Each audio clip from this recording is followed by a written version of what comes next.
I think last year, the year before, there was a whole like, I don't know if it was like a viral thing or anything like that, but it was really popular online to talk about, and it like got picked up by a couple shows. Is this these articles that were talking about quiet quitting, which is basically when you half-ass your job, but like these new like corporate like I don't want to say think tanks because that's giving them too much credit, but just like corporate like thinkers types of groups, you know, they've like they like to come up with these things that are like endemic about like the current work culture, and like I don't know, you see it a lot in Forbes, that kind of stuff, like business magazines for business owners to like sort of talk shit on poor people. I mean, of course, nobody working in like retail is giving 100%, and if you do, you're a fucking psychopath. So yeah, quiet quitting. Quiet quitting is basically when you work your job, but you're not as hard of a worker as your boss wants you to be, and you're checked out. But like, I mean, that's how I am at every job. So I don't think that the checked out part is as much of a like thing to talk about. But we have a new viral sensation. And the funny thing about this article is they call it a TikTok trend. I don't watch TikTok, so I don't know if this is a TikTok trend, but it doesn't feel like it could be a TikTok trend. And also at the same time, this article is like very, very badly written. It feels fake, like it feels like a fake article. So I'm gonna read it. Here's the title of the article. The Gen Z stare is more than a TikTok trend. It's a real problem in the workplace and the job market. And there's this picture of this funny man. Gen Z, the youthful masters of the TikTok trend, are being hoisted by their own petard. But they are probably just staring at their phones with blank and expressionless faces. That's right. The Gen Z stare has become the rare social media sensation that turns the mirror back on Gen Zers, instead of vice versa, something like the inversion of the millennial pause. Let's click on that real quick. I haven't heard of the millennial pause. Oh, it's the TikTok for the millennial pause. Okay, so let's see what one of them y'all are talking so much about the Gen Z stare, Gen Z stare. Well, what about the millennial pause? I'm sure you know about that. The Hi guys, how are you today? I'm gonna be. That's just a stare. You know, y'all are talking so much about the Gen Z stare, Gen Z stare. Well, what about the millennial pause? I'm sure you know about that. The Hi guys, how are you today? I'm gonna be. Yeah, I don't understand TikTok, so I don't know what to even think about that. But you may recognize it if you've had an unsettling experience with a barista while trying to order a coffee, or if you were discussing an assignment with a colleague and weren't sure if they were understanding you, because without saying anything, they just stared back at you. So basically, this is like they're describing Gen Zers not wanting to engage in small talk at work, which, you know, it's just clearly being targeted at young people arbitrarily, because like everybody's dealt with a clerk at a place that doesn't want to talk to you or communicate with you, and it's not that big of a deal if they're not doing small talk. But the article gets even worse. The Gen Z stare is typically described as a vacant, unresponsive gaze, often replacing traditional greetings or small talk in service roles.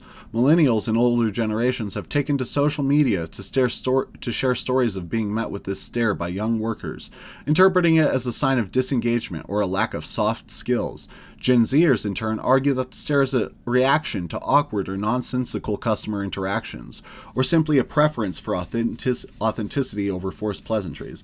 And I mean, I completely agree with that, and I think plenty of people would agree with that. Like, honestly, like, I think many older people literally interact this way in service.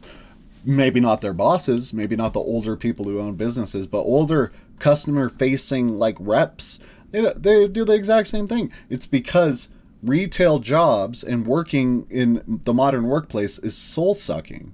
and you don't want to deal with 100 different customers every day on a personal level. I don't even think, like, if we were to like transport ourselves 60 years into the past, the volume of customers you're probably dealing with is like a fraction of what you would be dealing with like nowadays. Maybe if you lived in like a big city at something really popular, like it's a little different. But like when I worked at a phone store, we had a constant stream of customers, and there were like a few people that were worth engaging with on like a social level, because it's a constantly revolving door of like random faces. And yeah, sometimes customers do come up and they just say like the dumbest shit, and you have to stare at them because they need to clarify themselves, So here it gets even worse. The article gets even worse. Managers and older colleagues report that the Gen Z stare reflects a broader challenge with face-to-face communication and soft skills, which are critical in customer-facing roles. This has led to misunderstandings, perceived rudeness, and in some cases, customer dissatisfaction. Companies are investing more in soft skills trainings for Gen Z employees, increasing onboarding costs and time to productivity. So it's completely mind-blowing, because obviously, if you're acting like this at your job, it's because your job doesn't make you very happy. And I mean, if that's the case, then training them to talk to people isn't the problem. Training them to talk to people isn't going to fix them. It's like they know how to talk to people. They know how to socialize. Many people who use their phones know how to socialize better than I do. Someone on TikTok has better engagement skills than someone like me who doesn't go out and try to interact with people at all. I guarantee there are like dozens of people in my neighborhood alone who are over 40 and have no social skills. And they don't get thrown under the ringer like that because they're usually a little bit higher up in the business. If you have a antisocial manager, that's looked as a lot less negatively than an antisocial customer service rep. Selection bias. It's selection bias. I don't know how much this is worth reading anymore, but I do have to go for 2 more minutes. This is the funniest part. The endless cycle of generational critiques. To be sure, every so-called generation comes in for a wave of criticism from their elders, usually in their 20s when they enter the workforce. The complaints levied at Gen Z are something like a hybrid of the 2 generations that preceded them, Millennials and Gen Xers. They seem to have similar issues that millennials face, with accusations of oversensitivity, tech addiction, and failure to launch from their parents' homes, and that Gen Xers face with detachment and emotional distancing. Now pay attention here, because the way that the writer writes this is they're trying to put it into different categories, but if we look at this critically, all of the critiques are the same, just sort of in different places of time. So, millennials faced a barrage of criticism in the 2000s, labeled as the me generation, accused of being self-absorbed, entitled, and expecting rewards without hard work. They would live with their parents into adulthood, and afraid of traditional adult milestones like marriage, homeownership, starting families, prolonging adolescence, and avoiding responsibility. They were accused of being financially irresponsible, overly sensitive. Gen X received a different set of criticisms, dubbed the slacker generation. They were seen as cynical, disaffected, and skeptical of institutions and authority. Like, how is that any different from the descriptions of being self-absorbed, entitled, and expecting rewards without hard work? It's the same. Let's keep going. I'll sort of I'll hit this home.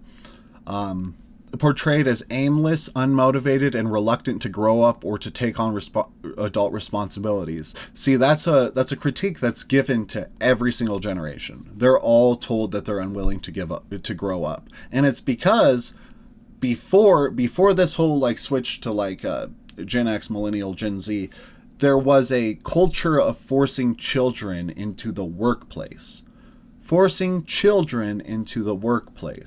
So, of course, now, and for the last like 40 years, we don't force children into the workplace. So when they're in their young 20s and they first enter the workplace, that's when they're fresh, and that's when they do all of this stuff that's seen as immature. And it didn't exist like that before because by the time you were 20, you'd worked in a fucking coal mine for 8 years, you know? So it's really like, it's a critique of like, it's a critique by business owners of workers for not being as experienced in the workplace as they would like immediately. And that's, I mean, it's pretty shameful actually, like that anybody except like a business owner would take this seriously. I mean, I'm not taking it seriously, I promise.